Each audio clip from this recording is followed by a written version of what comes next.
Um, can you tell me who you are? Joseph Perry. And how do you know Tabitha Hippie-Harlee? She's my sister.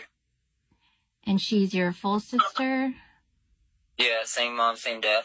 Okay. And then she has other siblings, correct? Yeah, but I'm her only like full-blooded sibling. Okay. We have half siblings with our on our father's side. Okay. Why did you want to speak out?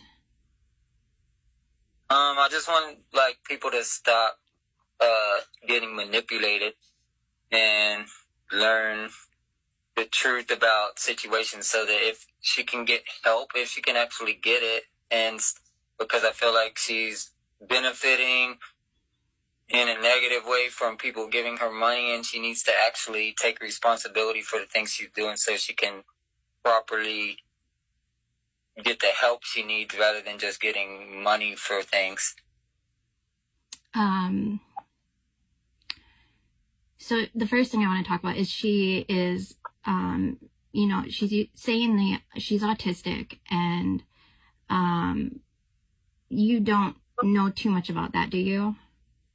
No, I mean, yeah, I'm not a doctor, so I can't say whether she is or not. But I know she was never like called autistic from a doctor, and she was definitely verbal her whole life. So as far as like being nonverbal, I've heard rumors about that. That's not true. Okay. And we'll touch on this real quick. She said that you guys haven't had contact for 20 years. So how would you know anything about this? So first of all, the last time we talked was 2015. So it's been a while, but not 20 years. And also, I mean, we're in the same family. So yeah, we haven't had a lot of contact, but obviously we're still gonna, I still hear and keep up with things that are going on. Okay. And, let's see here. So I guess we'll kind of start with, we don't want to get too deep into it, but she kind of starts saying that, her childhood was abusive. Do you want to just briefly give some clarification on that? Yeah, and just for anyone like that, like has dealt with abuse, I'll try to be careful about the way I word things because everyone can look at things different. So if she feels traumatized by a certain situation, or if things happen that, it doesn't devalidate any real feelings that are there. But as far as like having parents that were intentionally abusive or physically hurt us all the time just for their enjoyment, that's absolutely not true. Like my parents are imperfect beings just like everyone else, but they were not tormenting us and they weren't, trying to abuse us. So that's, I can't speak for like how she feels about things or how she interprets things. But as far as the rumors that I've heard, like her being beat with coat hangers and things like that, that didn't happen. Yeah, because she brought that up with her stims. So she was saying that she had stims as a child. What's that? I'm sorry. Oh, I was talking about because she said she would be abused from having stims, but she didn't show any of that. Okay. So our parents did spank us when we were younger, and the last time I remember her getting spanked, it was 1996. So she would have been 12 years old. And I remember the situation because she came to our parents and said, "I'm too old to be spanked." And they basically agreed and said, "Okay, we apologize if you feel like you're too old to be spanked." And they started trying to find different methods to punish us. Like as a parent, you have to discipline your children in some way or another. So when she expressed to them that she was too old to be spanked, she never got another spanking after that. Okay. I know that stuff is kind of personal, so I apologize, and thanks for being so candid and honest. But I mean, as far as like any tics or anything, like first of all, like I said, we didn't like back then. Nobody really knew what autism was that much, and then second of all, if she had it, she was not diagnosed with it. So, we were corrected by our parents. So like if she was if like, I mean, me and my parents, or well, same parents, but me and like our parents, we also argued and fought about things. I mean, that's what parents and children do. So as far as being abused for having tics, no, I don't. That didn't happen. Okay. We're gonna hit a tough one here. So we know that there are children. We do not want to get into personal privacy things about the children, but we do know that there was an abusive situation that kids, correct? Yes. Okay. And then after that happened, she had, was it supervised visitation?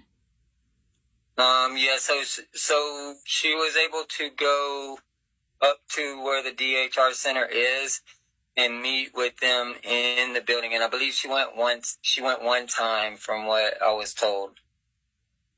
And then immediately after that, that's when she moved to Slab City. I don't know how far you want me to go, but so after she moved to Slab City, her daughter was informing people in my family that she wanted to talk to her, but she couldn't get a hold of her, and Tabitha called her one time and left a message saying basically that she'll see her at graduation.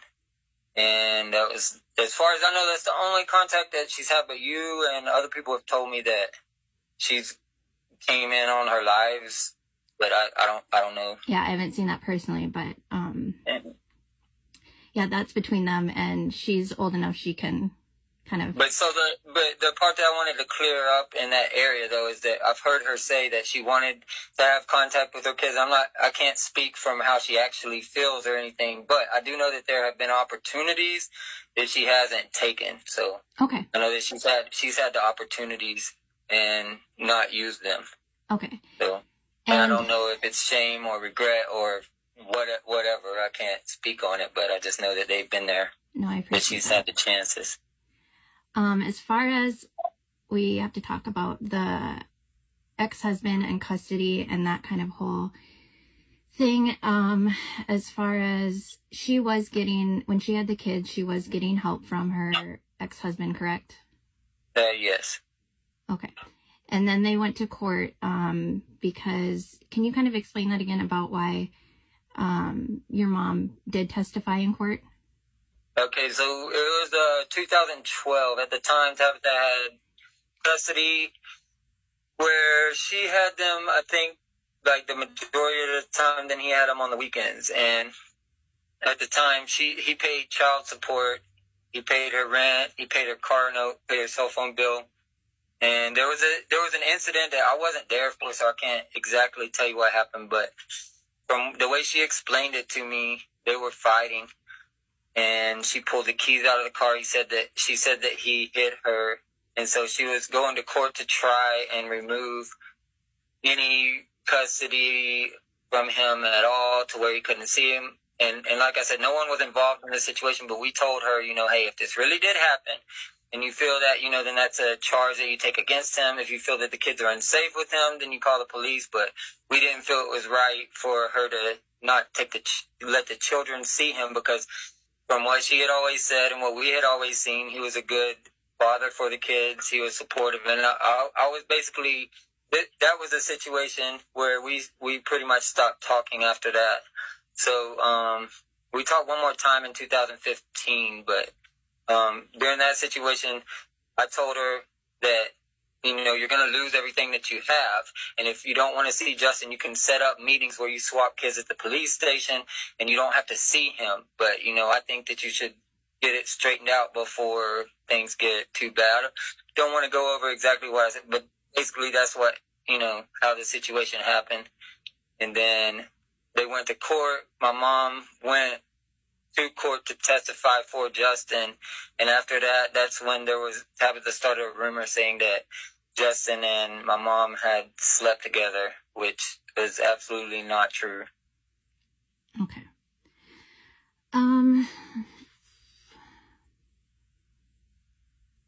There is a question about if Tabitha, like, if she wanted to get help and she wanted to have contact with the family again, do you think the family would be receptive of her? I think that absolutely, like, me personally, I would keep my guard up. My mom, it's been up until that situation, it happened over and over and over again, where my family would try to help her.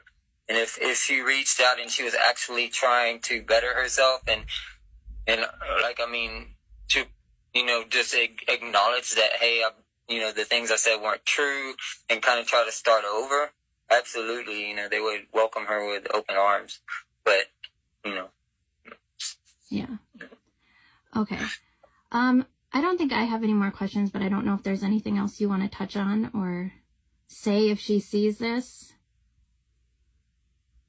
I think I would just like to say, like, first of all, that, like, I don't want anything bad for Tabitha, and I don't want to fight or cause anything. I just want, like,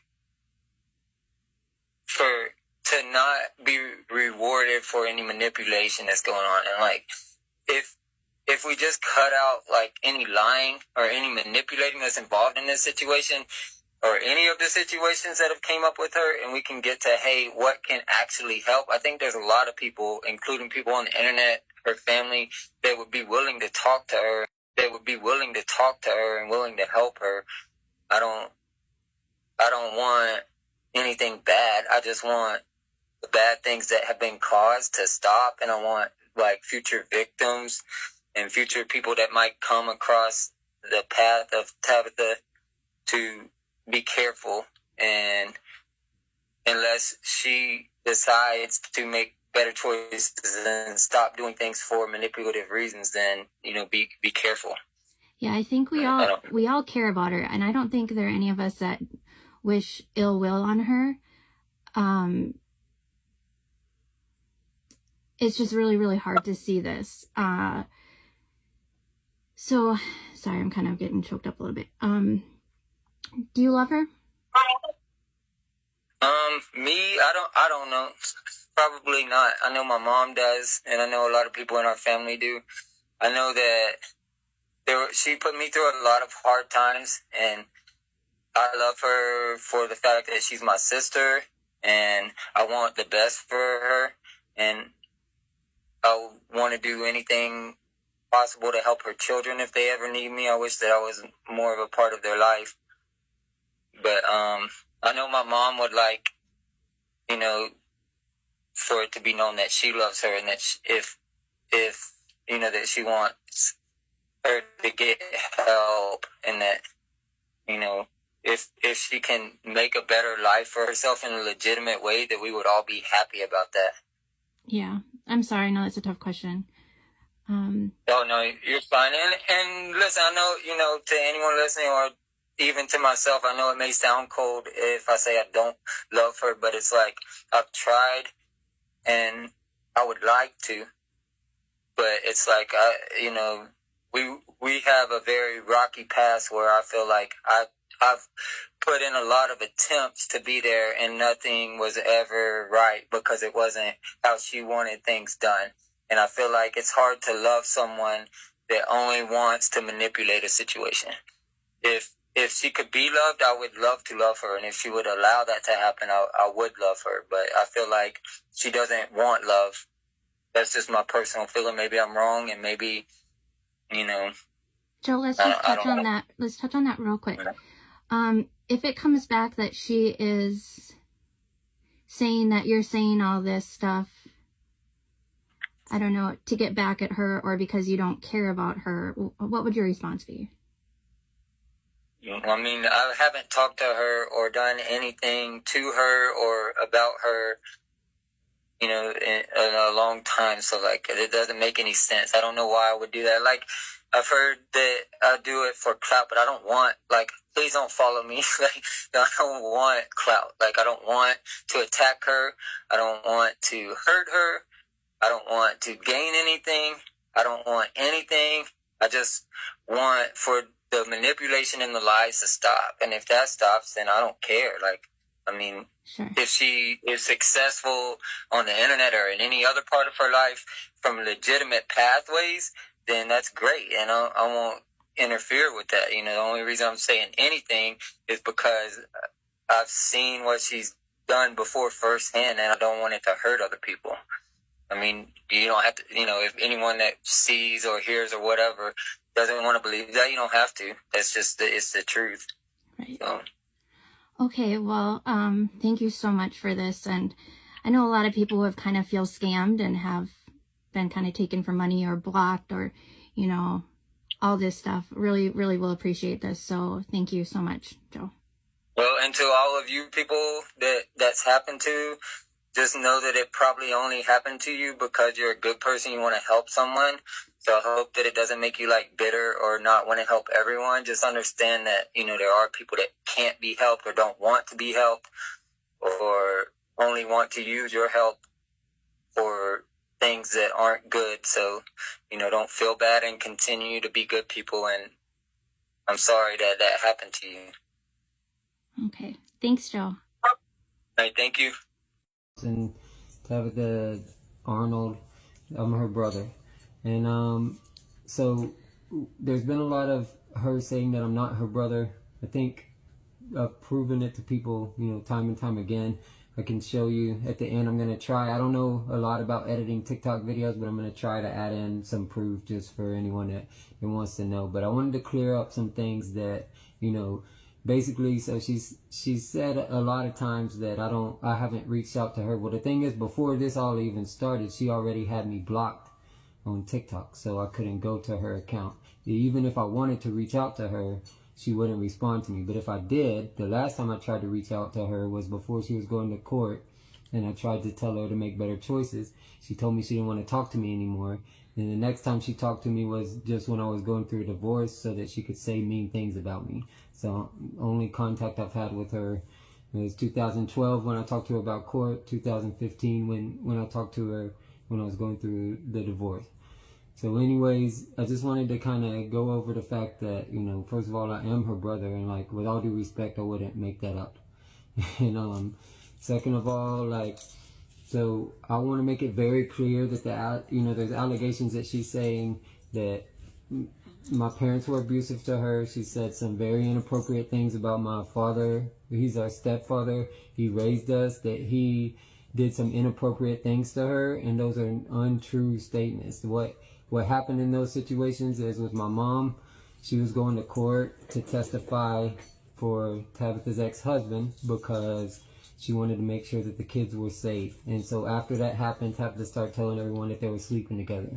With my father, she was asking for $500, and mom took her to go shopping, got her the groceries that she needed, but she wanted the cash. So mom said, well, if you need that, you're going to have to ask Kenny. He wouldn't give her the money, and then all of a sudden she comes out saying that he was doing inappropriate things. So, you know, when it comes to these kind of situations, the reason that she gets away with saying the things she does is because it's not cool, especially nowadays, to say, like, there's a fake allegation, but I mean, there's no backing from it. There's been no proof of what she's saying, and she's done it from person to person to person to person. So if you want to believe that, you can, and if not, that's on you. But the reason for me speaking out, I just want to make very clear, is that I don't want to see people getting hurt anymore. I know that, it's hard to believe what you see on the internet. That's honestly what I'm here for. It's destroyed my family, like, multiple times. We've had to rebuild ourselves back together multiple times, and it's destroyed other families. It's taken money out of people's homes that could have used the money but thought that she needed it. And if Tabitha wants to succeed on a legitimate platform, that's perfectly fine. I'm not against her, not trying to attack her. So anyways, I just wanted to kind of put these things out there because she keeps repeating the same things and keeps going over this information. So I wanted to let you know from me that yes, I am her brother. The reason that I was on another account that she's talking about was because I don't have 1,000 followers. So I borrowed someone else's account to go into a live, because you have to have 1,000 followers to go into a live. And I've never used TikTok other than to watch puppy videos before this. So if there's any other questions you have, I'll try to clear it up for you guys. But give me some patience because I'm new to TikTok. So anyways, have a nice day. Thank you for listening. Bye.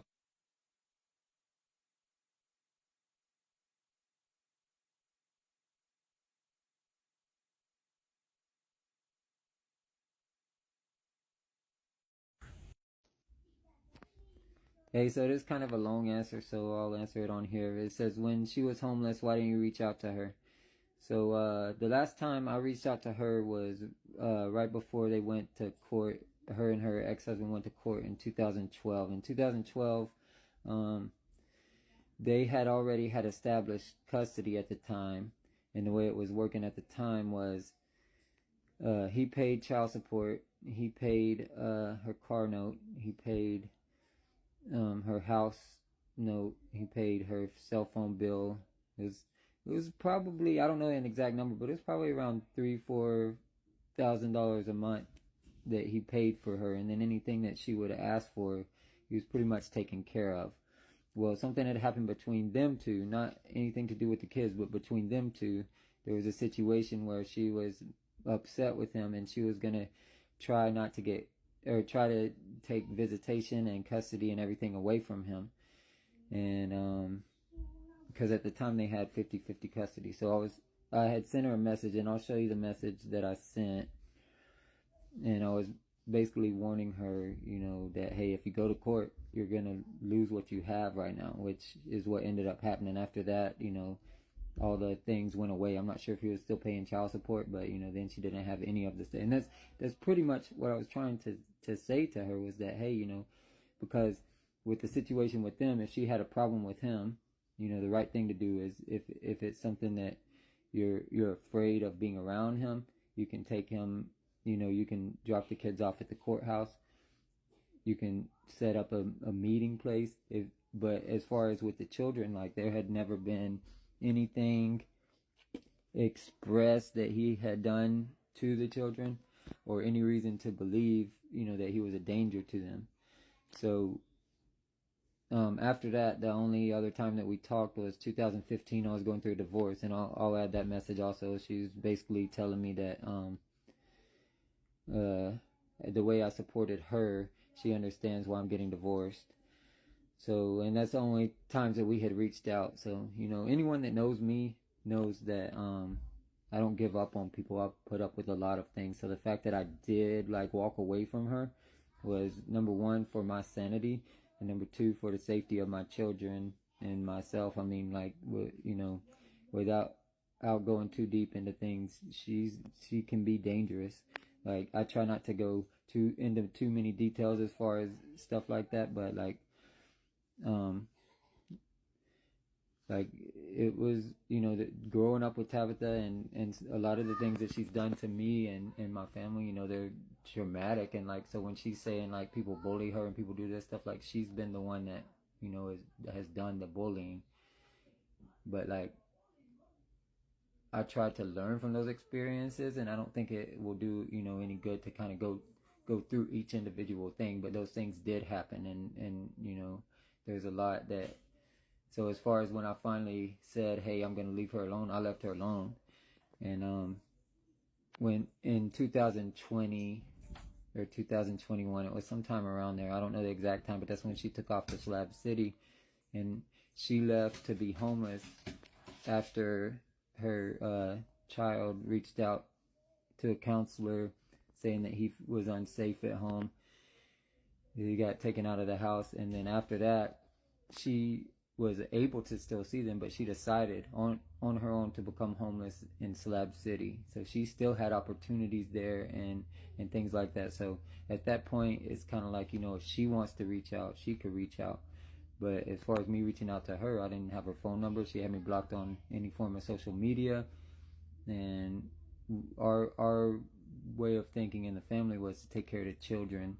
If Tabitha's an adult, so if she wants to reach out to someone, she can reach out to us. And as far as the amount of times that we have been burnt, I feel like that's her place. The ball's in your court at this point if you want to try to reconcile anything.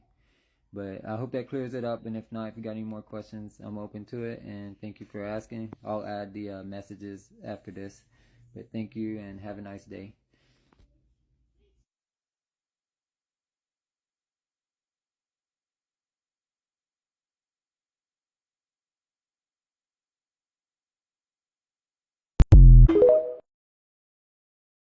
My mom was sending them to me constantly, and which I told my mom to stay off of TikTok. And there was a particular video right after my father passed away, where she was blaming them of the same things, and she was getting donations for it, and I was just like, no, that's not okay. And I tried to not see it, because if I don't see it, I don't know. But once you see it, you see it. Can you one more time? I know you've repeated it, but we have so many new people in here. When did she leave Alabama? What year did she leave Alabama? Okay, so she left to go to Slab City in 2020, in around Christmas time. I remember it first of 2021, but someone corrected me that knows more than me. They said it was around 2020 Christmas time area. Okay. That's what I had been told by somebody else on the kid over on the dad's side or whatever. Yeah, probably the same person. Yeah, probably. Yeah, yes. Why would she choose Slab City? So that's a long story. Oh, there's an actual reason? Yeah.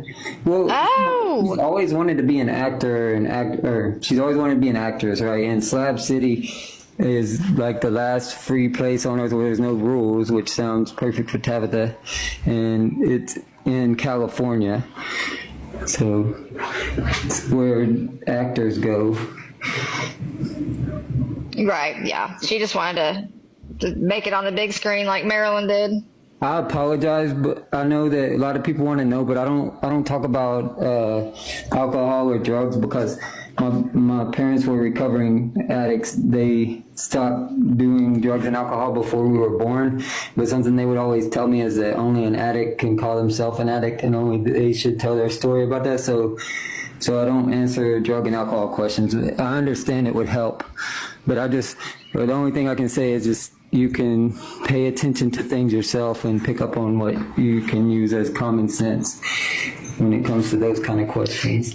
Dang, I respect that answer so very much. I think my parents are the reason I'm not an alcoholic, because they were, and they talked to us about it. So I don't know. I never wanted to have that lifestyle. For those of you who are asking, what I will say, because I publicly saw it on her Facebook page, was in 2016, she had was saying that she was like 3 months sober or something. Other than that, that's as far as I know of it, or will speak or whatever. So that's that.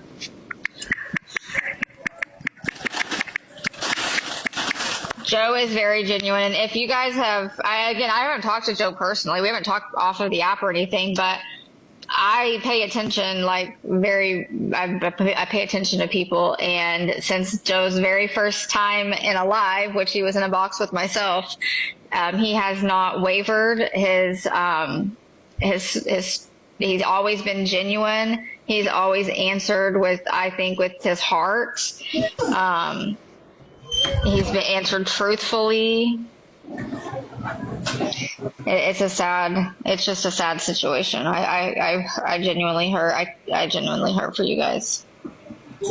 Do you mind if I wanted to clear, I wanted to talk about one thing. Yeah. Because I see a lot of questions about why are you talking, why are you saying these things, and for anybody that hasn't heard me say it yet, I don't want to be on here. I absolutely do not like it. I appreciate the support and the good people on here, but I did not come here because I chose to. I came here because my mom was hurting. my father passed away and I needed to clear these things up. So like any information that I put out there, I try really hard not to say anything that Tabitha hasn't already talked about. So that's something that I get constantly, and I really understand it because I know people do it. But I'm a type of person, if I was clout chasing, like I will tell you, I don't even have a problem with people that clout chase on the internet or do things to raise money, as long as you're not lying and you're not manipulating. So if I was doing that, I promise you, I will let you know. But I'm going to speak what I got to say and hopefully get some legal stuff going. And hopefully I can get off of here at some point. That's right, and get his sister the actual help she needs. The woman who's been live for 8 hours today, who just randomly decided to go live this morning for 8 hours, that is what you call a clout chaser, y'all.